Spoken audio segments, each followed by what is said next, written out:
What if I told you there's this nutritional powerhouse, and it's probably growing in your backyard right now? A plant that's been hiding in plain sight this whole time. Its story is so wild, you're just not going to believe it. Okay, so first off, get this. It's got more protein than quinoa. Yeah, you heard that right. But honestly, that's just scratching the surface.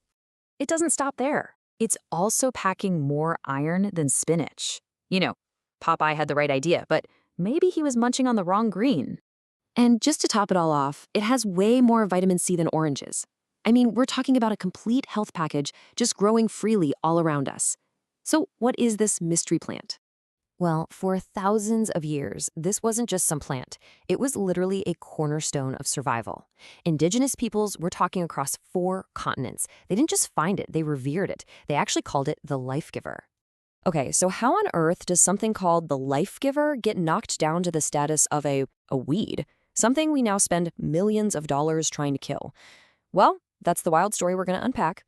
All right, Section 1, an 8,000-year legacy, uncovering a forgotten foundation of human civilization. To really get what happened, we've got to go back, way back, like 8,000 years back, to see just how important this plant was. I mean, just look at this history. It's staggering. For over 8,000 years, some believe it fed more people than wheat and corn combined. Archaeologists literally found its seeds in ancient storage pits in Cahokia, proving it was a staple crop. Fast forward a bit, and you have Lewis and Clark writing about Indigenous women harvesting thousands of pounds of it. It even helped families get through the Irish potato famine. And believe it or not, as recently as World War II, the U.S. government was telling everyone to plant it in their victory gardens. Okay, so it's time to finally put a name to this incredible plant. It's called lamb's quarters. Its scientific name is Chenopodium album. And here's the kicker. It's in the exact same family as quinoa. So this isn't some random weird plant. It's basically the forgotten wild cousin of a superfood we all pay top dollar for today. Okay, on to our next section. From food to weed. The post-war betrayal of an ancient crop. Right. So this is where the story just takes a complete nosedive. The period right after World War II, this is when a deliberate campaign starts to basically erase 8,000 years of agricultural history and turn this life-giving food into public enemy number 1. Just look at this whiplash. It's insane. In 1943, the USDA is actively promoting lamb's quarters, even calling it superior to spinach, okay? But then, just 7 years later, by 1950, it's suddenly a problematic pest, something that needs to be wiped out with new chemical herbicides. What in the world could have happened in only 7 years to cause that kind of a switch? The business of weeds, following the money behind the poison.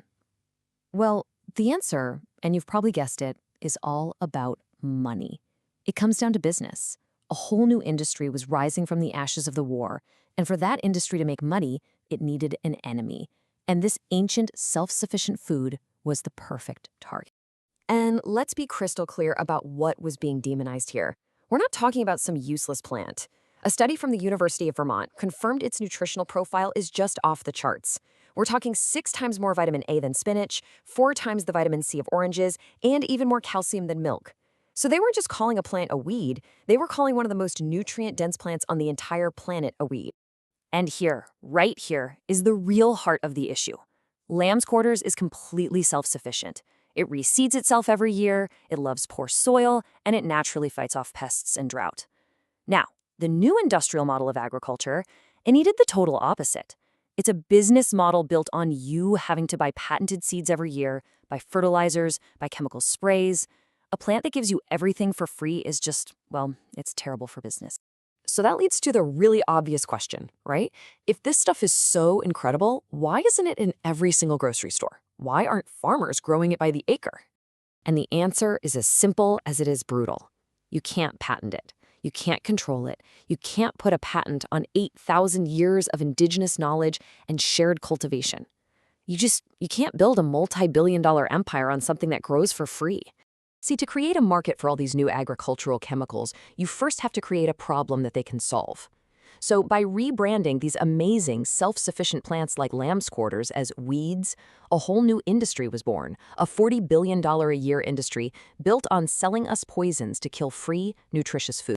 Now for our next section, the life givers return, rediscovering a buried treasure for the future. But here's the thing about knowledge like this. It doesn't just disappear. It just goes dormant. And now, as we're facing all these new global challenges, this ancient life giver is starting to make a comeback. People are rediscovering it, not as a weed, but as a genuine solution.